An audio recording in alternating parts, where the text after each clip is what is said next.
Okay, we are going to continue with the question, and this time we are going to part 2 of the question, which will be the voluntary factors that were responsible for population movement. Like we said, voluntary factor means pull factors. The people decided to move, nothing forced them out of the area. For example, we have the search for fertile lands. The main economic activity of most tribes during the 19th century was the farming, agriculture. So most tribes migrated because they were looking for fertile lands. Like for example, Bakwere migrated to the slope of Mount Cameroon because of the fertility of the soil. Kom also migrated to Lekom because of the fertility of the soil. Another important voluntary factor that influenced movement was the search for grazing lands. Those tribes whose main economic activity was cattle rearing migrated away in search for grazing land. Like for example, the Fulanis migrated because they were in search for fertile land.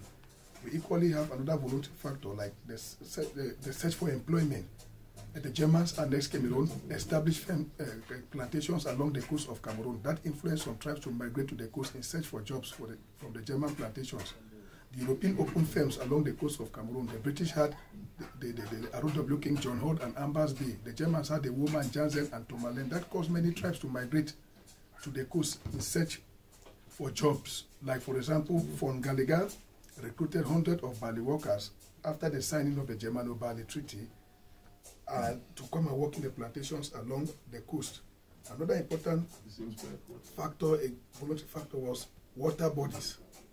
Water bodies such as lakes, such as rivers, such as seas, caused movement of some tribes. Douala migrated from Piti to Uri because of water bodies.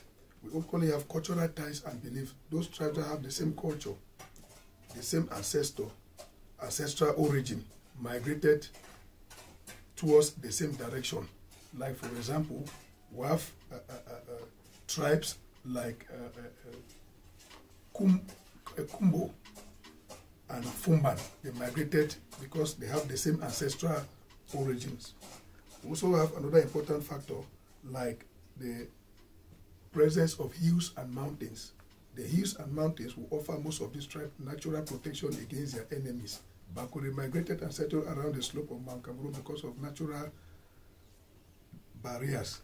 Then we have also attraction to salt spring, like the Ejagams migrated to the area where salt springs were found.